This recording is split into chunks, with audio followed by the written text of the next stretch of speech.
Good morning. तो आज index number के अपने इस क्लास में हम लोग डिस्कस करेंगे स्टेप्स और problems in the construction of price index number. जब हम लोग इंडेक्स नंबर को कलेक्ट करने जाते हैं, इंडेक्स नंबर हम लोग प्रिपेयर करने जाते हैं, फॉर्म करने जाते हैं, तो हमें कुछ प्रॉब्लम्स का सामना करना पड़ता है। तो वो जो प्रॉब्लम्स हैं वही हमारे स्टेप्स भी है। हर एक स्टेप में हमें जो भी स्टेप्स हैं वहाँ पे कुछ डिफ़िकल्टीज़ का सामना करना पड़ता है, या फिर हम लोग माने तो एक चुनौती का सामना करना पड़ता है।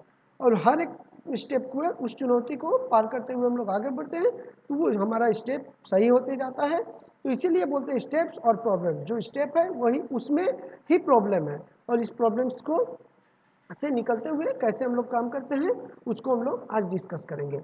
तो अगर हम बात करें, the construction of the price index number involves the following steps और प्रॉब्लम। सबसे पहला, selection of base year, selection of commodities, collection of prices, selection of average, selection of weights, purpose of index number and selection of method. तो ये कुछ methods हैं जिसको हम एक एक कर डिस्कस करेंगे, और ये कुछ स्टेप्स हैं। ये हम लोग कहें तो ये 7 स्टेप्स हैं इंडेक्स नंबर का कंस्ट्रक्शन करने का, या फिर ये 7 स्टेप्स में हम ये देखेंगे कि क्या प्रॉब्लम फेस करना पड़ रहा है, कि क्यों हम लोग इसको प्रॉब्लम भी बोल रहे हैं और स्टेप भी बोल रहे हैं। तो सबसे पहला जो है सिलेक्शन ऑफ बेस ईयर। तो क्या है, द फर्स्ट स्टेप और the problem in preparing the index number is the selection of base year. The base year is defined as that year with reference to which the price change in other years are compared and expressed as percentages. The base year should be a normal year. तो क्या बोल रहा है, जब हम लोग का base year का सिलेक्शन, ये बेस ईयर जो है हम लोग की क्या है, एक बेस ईयर किसको बोलते हैं, जो पहला साल है, जो पुराना वाला साल है। सिंपल शब्दों में हम बोले तो जो पुराना वाला या जो प्रीवियस टर्म है उसको हम लोग बेस ईयर पकड़ते हैं। तो यानी कि आज मान लो 2021 में का पेट्रोल का प्राइस हमें 2018 के पेट्रोल के प्राइस से कंपेयर करना है, तो 2018 का प्राइस जो है वो बेस ईयर प्राइस है, और 2021 मेरे लिए करंट ईयर प्राइस है। तो बोल रहा है द बेस ईयर क्या होना चाहिए, it should be a normal year, यानी कि हमारा जो बेस ईयर है, हाँ, वो एक नॉर्मल पीरियड होना चाहिए। उसमें कोई नेचुरल कैलेमिटीज़ ना हो, कुछ ऐसा अप्स एंड डाउन्स ना हो जिसके वजह से अचानक से प्राइस हाइक हो गया हो या फिर अचानक से प्राइस गिर गया हो, ऐसा कुछ ना हो। ये सब चीज़ों को ध्यान में रखते हुए हमें हमारा बेस ईयर को सिलेक्ट करना चाहिए। नेक्स्ट होता है selection of commodities. The second problem in the construction of index number is the selection of the commodities. Since all commodities cannot be included, only representative commodities should be selected, keeping in view the purpose and the type of index number. तो जब हम लोग index number को collect करने जा रहे हैं तो यहाँ पे प्रॉब्लम क्या रहा है कि सिलेक्शन ऑफ कमोडिटीज, हम किन कमोडिटीज को के ऊपर इंडेक्स नंबर का प्रिपेयर करने जा रहे हैं। तो यहाँ पे क्या हो रहा है कि हम अपने डेली लाइफ में बहुत सारे ऐसे प्रोडक्ट्स यूज करते हैं, तो अब इनमें से किन कमोडिटीज को प्रायोरिटी देना है, किन कमोडिटीज को किस कैटेगरी में रखना है, इन बातों को ध्यान में रखते हुए हमें जो कमोडिटीज का सिलेक्शन करना है। मान लो 2 डिफरेंट प्लेसेस का अगर हम लोग कलेक्ट कर रहे हैं, या फिर 2 डिफरेंट टाइम पीरियड का कर रहे हैं, तो वहाँ पे हमें ये ध्यान में रखना है कि पहले वाले टाइम पीरियड पे किन किन कमोडिटीज़ को इसका सिलेक्शन किया गया था, और अभी किन किन कमोडिटीज़ का हम लोग सिलेक्शन कर रहे हैं। ओके, नेक्स्ट होता है collection of prices. After selecting the commodities, the next problem is regarding the collection of their prices. कि हम जो प्राइस को कलेक्ट करने जा रहे हैं, ये प्राइस कैसा होना चाहिए या फिर कहाँ से कलेक्ट होगा। From where the prices to be collected, whether to change wholesale price और retail price, whether to include taxes in the price और नॉट, एटसेट्रा। तो इन बातों को भी ध्यान में रखना है कि सबसे पहले हम प्राइस को कलेक्ट कहाँ से करेंगे, हमारा प्राइस कौन सा प्राइस होना चाहिए, होलसेल प्राइस होगा या रिटेल प्राइस होगा, क्योंकि अलग अलग मार्केट में अलग अलग प्राइसेस के हिसाब से चीज़ों का एक वैल्यू तय होता है।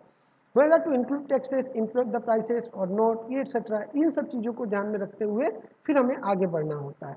नेक्स्ट होता है सिलेक्शन ऑफ एवरेज। अब क्या होता है कि हम लोग को पता है कि बहुत सी तरह का एवरेज यूज होता है। Since the index numbers are specialized average, हमने पहले भी बोला था index numbers are specialized average. The fourth problem is to choose a suitable average. Theoretically, geometric mean is the best for this purpose, but in practice, arithmetic mean is used because it is easier to follow. Geometric mean को best माना जाता है for index number, लेकिन क्या होता है कि बहुत से टाइम पे हम लोग ज्योमेट्रिक मीन को यूज नहीं कर पाते। ज्योमेट्रिक मीन के अपने कुछ लिमिटेशंस हैं, जिसके वजह से क्या हो रहा है कि ज्योमेट्रिक मीन और साथ में ज्योमेट्रिक मीन थोड़ा कॉम्प्लेक्स हो जाता है, इसीलिए हम लोग अरिथमेटिक मीन को प्रायोरिटी देते हैं। और हमने पहले भी पढ़ा है कि अरिथमेटिक मीन को best measure of central tendency माना जाता है, तो इसीलिए हम लोग अरिथमेटिक मीन को यहाँ पे प्रायोरिटी देते हैं। नेक्स्ट हो गया सिलेक्शन ऑफ वेट। वेट यहाँ पे यानी कि importance. Generally all the commodities included in the construction of index numbers are not of equal importance. क्या होता है, हम अपने डेली लाइफ में जो भी चीज़ों को यूज करते हैं सबका इंपॉर्टेंस एक जैसा नहीं होता है। Therefore if the index numbers are to be representative, proper weights should be assigned to the commodities according to their relative importance। उनकी इंपॉर्टेंस को ध्यान में रखते हुए उनका जो इंपॉर्टेंस है वेट उनके लिए तय किया जाना चाहिए, ये चीज़ हमें ध्यान में रखना जरूरी है। नेक्स्ट होता है selection of purpose of index number. अब हम इंडेक्स नंबर किस लिए कलेक्ट करने जा रहे हैं ये हमारे लिए जरूरी है। पहले हमें तय कर लेना है कि इंडेक्स नंबर हम किस पर्पस के लिए करने जा रहे हैं। The most important consideration in the construction of index number is the objective of the index numbers. Since different index numbers are prepared with a specified purpose and no single index number is all-purpose index number, it is important to be clear about the purpose of the index number before its construction। तो हम लोग index number को prepare करने के लिए क्या करना है, हमें तय कर लेना है कि हमारा इंडेक्स नंबर किस पर्पस के लिए कलेक्ट करना है। क्योंकि हम पहले भी बोले हैं कि इंडेक्स नंबर जो हम करने जाते हैं, प्रिपेयर करने जाते हैं, वो सब काम के लिए एक ही साथ नहीं कर सकते। जो जिस पर्पस के लिए कर रहे हैं वो उसी पर्पस के लिए काम आता है, दूसरा पर्पस के लिए फिर हमें सेकेंड टाइम फिर उस पर्पस के लिए अलग से प्रिपेयर करना होगा, इसीलिए हमें हमारा पर्पस क्लियर रहना होगा। नेक्स्ट होता है सिलेक्शन ऑफ मेथड। जो लास्ट टाइम स्टेप है, the selection of A suitable method for the construction is the of index number is the final step. हम आगे चल के देखेंगे बहुत सारा मेथड्स हैं, उनमें से कौन सा बेस्ट मेथड है या कौन सा मेथड हम लोग यूज कर सकते हैं, इस बात को हमें ध्यान में रखते हुए उन फॉर्मूलाज को, कुछ फॉर्मूला हम लोग आगे चल के स्टडी करेंगे। अलग अलग लोगों ने अलग अलग मेथड्स हमें बताया है, तो उनमें से देखेंगे कि कौन सा बेस्ट मेथड है और कौन सा मेथड को हम यूज करेंगे। ओके, तो आज हमने डिस्कस किया प्रिंसिपल स्टेप्स या principal the basic problems in the construction of index number. तो इस हम नेक्स्ट आगे के क्लास में इंडेक्स नंबर से रिलेटेड और भी चीज़ों को डिस्कस करेंगे। तो आज के इस क्लास में इंडेक्स नंबर का जो स्टेप्स है या प्रॉब्लम्स है आप लोग इसको समझिए, और फिर हम लोग नेक्स्ट क्लास में बाकी चीज़ों को डिस्कस करेंगे। Okay, thank you.